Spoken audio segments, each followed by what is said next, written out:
चामल ज्ञान पाए ज्ञान नै रोज्ने नयाँ गुड नाइट फ्ल्याश अरु लिक्विड वेपोराइजर भन्दा 2 गुणा बढी प्रभावशाली. Proud to be associated with Kantipur News. Good evening, I am Ipuragi Singlama and these are the headlines of the hour. Human rights activists stage demonstrations outside Indian and Pakistani embassies in Kathmandu. Speaker Himire urges government to ensure safety and well-being of Nepalese in India and Pakistan. Government intensifies diplomatic efforts amid India-Pakistan tension to ensure safety of Nepali students. Foreign Ministry and embassies in India and Pakistan coordinate rescue and support measures. Indo-Pakistan conflict intensifies as both countries exchange military actions. 24 Indian airports closed amid security concerns. And India-Pakistan conflict disrupts major sports events. Indian Premier League postponed while Pakistan Super League moves to Dubai.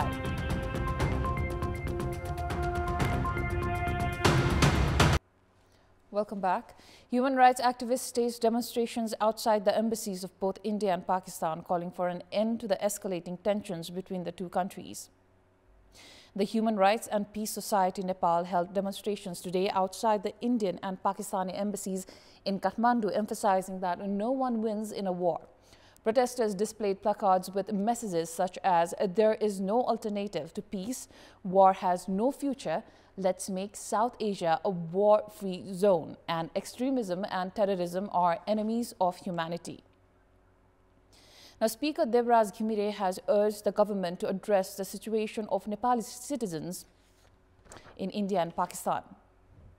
During an emergency session of the House of Representatives today, Speaker Devraj Ghimire called on the government to respond to lawmakers' concerns about Nepal's preparedness for potential impacts of the ongoing India-Pakistan tensions. बीच सृजित अवस्थालाई दृष्टिगत गर्दै त्यहाँ बस्ने सम्पूर्ण नेपालीहरूको सुरक्षा लगायत पर्न सक्ने सम्भावित समस्याहरूप्रति आवश्यक व्यवस्थापन गराउन नेपाल सरकारको म ध्यान आकर्षण गराउँछु.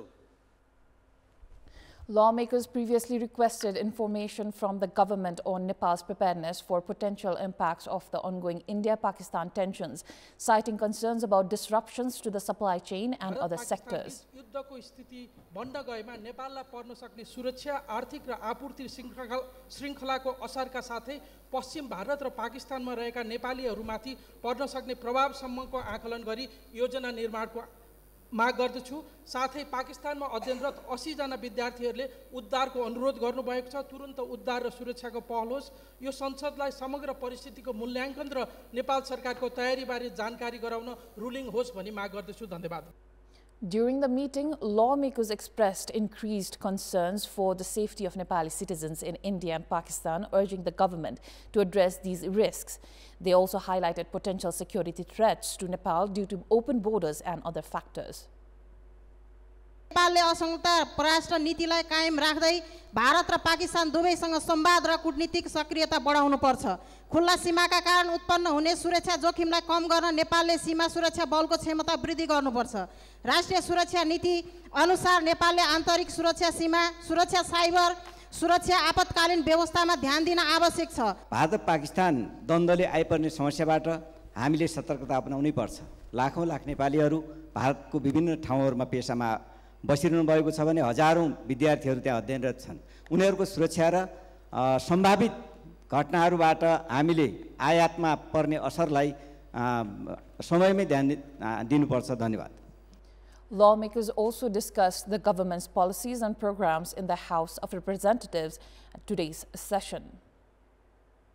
Moving on, amid rising tensions between India and Pakistan, the government has stepped up diplomatic efforts, expressing serious concern over the safety of Nepali students in both countries. The Ministry of Foreign Affairs has issued a statement assuring that the government is fully aware of the situation of Nepalese in Pakistan. It stated that the government is in regular contact with Nepali students and citizens there and urged them to reach out to the Nepali embassy in Islamabad for any immediate assistance. The Nepali embassy has confirmed that the students are safe and communication is ongoing. The third secretary of the Nepali embassy in Islamabad, Brinda Subedi, informed that the process process for their rescue is ongoing. The Nepali embassy in India has advised to identify the nearest locations where they can access safe shelter and emergency services during a crisis and to strictly follow safety instructions issued by the government of India. Meanwhile, the lawmakers have called on the government to take immediate steps to rescue and ensure the protection of Nepali students studying in Pakistan amid escalating tensions. पश्चिम भारत र पाकिस्तानमा रहेका नेपालीहरूमाथि पर्न सक्ने प्रभावसम्मको आकलन गरी योजना निर्माणको माग गर्दछु. According to the Nepali embassy, around 100 Nepali students are currently residing in Lahore, Karachi and Sialkot in Pakistan. It is time for our segment Public Polls, where you text us with your opinion. Public Polls. But before that, let's take a look at yesterday's poll. Yesterday, we had asked you what has prevented the modernization and mechanization of the agricultural sector. 19% voted for A, insufficient investment, 48% voted for B, lack of planning, and 33% voted for C, lack of commercialization. Now, yesterday's question, what is the reason behind differing claims on financial status of Nepal Electricity Authority? Your options are A, extreme politicization, B, individuals dominating institutions, or C, needs an independent audit. The voting is on. Type NEWS selector option A, B, or C and send it to 34001 to share your opinion with us. Welcome back. Health insurance is widely regarded as a beneficial program introduced by the government to ensure access to healthcare for its citizens. However, even after a decade since its launch, the program has struggled to gain momentum and remains mired in ongoing challenges and inefficiencies. The first challenge of the health insurance program, started by the government in the Nepalese year of 2072, is treatment service. Within a period of 10 years, 5.9 million citizens have been associated with the insurance program. After paying 3,500 rupees and enrolling in health insurance, citizens should receive 1,039 types of treatment services from OPD, outpatient department to surgery, and 1,289 types of medicines. However, the constant complaint of the insured is that it is difficult to receive services for the insurance. Not only are services not easily available in hospitals, but medicines are also not provided as per the insurance agreement. Due to this reason, 45% of policyholders do not renew the insurance annually. सुविधा त हो सुविधा भए पनि प्रक्रिया चाहिँ झन् ढिलो छ औषधिको अभाव अथवा स्वास्थ्य सामग्रीको अपुगको कारणले गर्दा बिमितहरू जहिले पनि रेफर कार्ड बनाउनतिर लागिरहेका हुन्छन्. The second challenge is the implementation of the Insurance Act. The Health Insurance Act 2074 has a provision that all citizens must be compulsorily affiliated with health insurance. However, even though 7 years have passed since the act was issued, it has not been implemented. The third challenge is the disregard for the principle of the able supporting the unable and the not needy supporting the needy. The fundamental principle of health insurance is that the able should support the unable and the not needy should support the needy. However, problems have arisen because everyone who gets insured tries to avail services even if they are not sick.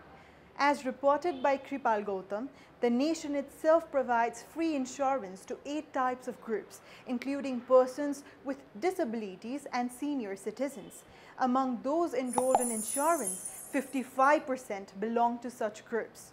Among the remaining 45%, a large number are those who have contracted a disease or have a possibility of getting sick. However, the practice of healthy and capable individuals getting insured is low. Due to this reason, the medical loss ratio in insurance is currently above 220%. This means that most of those who are insured have taken maximum service. If this ratio goes above 80%, it will increase the liability of the insurance, which is a loss-making proposition from a business perspective. The fourth challenge is the inability to move forward with scattered programs in a unified manner. Currently, various government bodies, including the Citizen Investment Trust, Employees Provident Fund and Social Security Fund, are providing health insurance services. Problems have arisen due to the inability to integrate the scattered programs into a unified health insurance scheme, to the extent that the bodies under the Ministry of Health alone spend 60 billion annually through programs such as the Social Security Unit, severe disease and subsistence allowances for the poor, and mother and child safety programs. The Insurance Board says that it will be difficult to advance health insurance if the government does not consolidate all its programs into one. छरिएको कार्यक्रमलाई एकै ठाउँमा ल्याउने अनि प्रिमियममा पनि केही पुनरावलोकन गर्ने, स्वास्थ्य बीमा बोर्डलाई चाहिने पुनर्संरचना गरेर बलियो बनाएर लैजाने हो भने यसको विकल्प छैन। यही रूपमा यसलाई अगाडि जान निकै कठिन छ र धेरै अगाडि जान सक्छ जस्तो मलाई लाग्छ। The fifth challenge of health insurance is the inability to pay hospitals on time. Currently, 445 health institutions, both government and private, are affiliated with the health insurance service. The government owes them 16 billion for the insurance services they have provided. Claims worth 2 billion are added every month. Many hospitals have been saying that they cannot provide services due to the non-receipt of insurance funds. There have also been examples of some hospitals even closing services from time to time. बीमाबाट लिने जो सेवा गराइहरू पनि अत्याधिक बढेको अवस्था अनि यो भुक्तानी नहुँदाखेरि खरिद प्रक्रियाहरू चाहिँ रोकिने अवस्था भावनाले बीमा बोर्डबाट रोकिने अवस्था भावनाले बेला बेला चाहिँ सूचना निकालेर चाहिँ फेरि अवरुद्ध भएको भन्नुपर्ने अवस्था छ। It's not that no work has been done to address the problems seen in health insurance. The government had formed a health insurance reform suggestion task force under the leadership of Dr. Shambhu Acharya. The task force has suggested restructuring the health insurance program and increasing the insurance coverage to 500,000. However, the report has not been implemented. The Ministry of Health, on the other hand, has been blaming the Insurance Board for the ineffectiveness of the program. यही तरिकाले बीमा चल्दैन भनेर न हामीले चाहिँ नियमावली संशोधन गरे हो, कमिटी बनाएको हो, नयाँ चाहिँ बनाले पठाएको हो, त्यसपछि उहाँहरुलाई चाहिँ के काका सहजीकरण गरिदिनु पर्छ सबै पनि गरिदिराछ त। तै पनि बनाले पुगेन र भएन भनेपछि त बीमा कसरी चल्ला त? Both the Ministry of Health and the Insurance Board know that there are problems. However, due to the lack of interest in finding a solution, not only are citizens suffering unnecessarily, but the very relevance of the program has also been questioned. स्वास्थ्य संस्था सुदृढीकरण गर्नु पर्यो र बीमाले भनेका ऐन नियम कानुन छ पालना गर्नु पर्यो। म 5 लाख पुर्याउँछु भनेर मन्त्रीजीले भन्नुभयो हैन, त्यसपछि 1 लाखको व्यवस्थापन भएको छैन, पछि फेरि पैसा पो असाध्यै धेरै भारै छ, यो त तिर्न नसक्ने, अब बीमाको तिर्न सक्दैन भन्नुभयो। एउटा जिम्मेवार मान्छेले, मन्त्री जस्तो मान्छेले त्यस्तो कुरा बोल्नु हुँदैन। It's not that there haven't been complaints about the lack of manpower in the Insurance Board and some hospitals providing unnecessary treatment to patients. Despite this, insurance is a matter of national discussion and concern. However, if it cannot be implemented, despite looking good on paper, the program cannot move forward as stated by the Insurance Board. To move it forward, the government has no option but to formulate a new and clear policy. In our Public Voice segment, we have asked in several provinces what have been the key strengths and ongoing challenges of Nepal's judiciary over the past several decades. Let's take a look at what they had to say.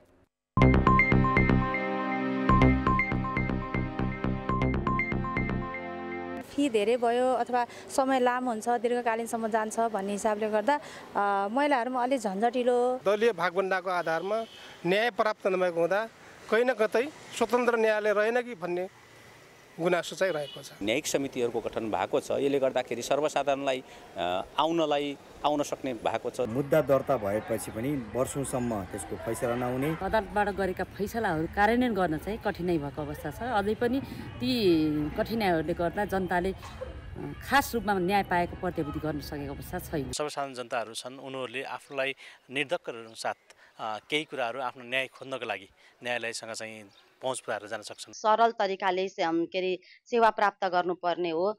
त्यो जति जुन हामीले अपेक्षा गरेर चाहिँ गरेका छौँ त्यति हुन सकेको छैन। कतिपय ठाउँहरूमा त मान्छेको चाहिँ मृत्यु भइसकेपछि बल्ल फैसला हुने जस्ता क्रियाकलापले गर्दाखेरि न्यायालयप्रतिको चाहिँ यो चाहिँ अलि नराम्रो पक्ष जस्तो लाग्छ। सर्वोच्च अदालतमा पनि मुद्दाको चाङ छ, उच्च अदालतमा पनि मुद्दाको चाङ छ, जिल्ला अदालतमा पनि मुद्दाको चाङ छ, तर समयमा चाहिँ न्याय निरूपण गर्न सकिएको छैन। न्यायिक निकायको स्थापनाले जनताले सुरक्षित महसुस गरेका छन्। कति ठाउँमा चाहिँ अब न्याय पाइन्छ भनेर जाँदा पनि त्यहाँ कार्यान्वयन नभएको कुरा छ हैन। कता कता फेरि हामीलाई अब देशमा चाहिँ न्याय कानुन मरिसकेको कि भन्ने जस्तो आवाज पनि हुन्छ। न्याय प्रणाली चाहिँ के छ भने अलिकति ढिला सुस्ती देखिन्छ। कमजोर व्यक्तिले पनि न्याय पाउने सम्भावना हुन्छ। That is all for the moment. Thank you for watching. Good night.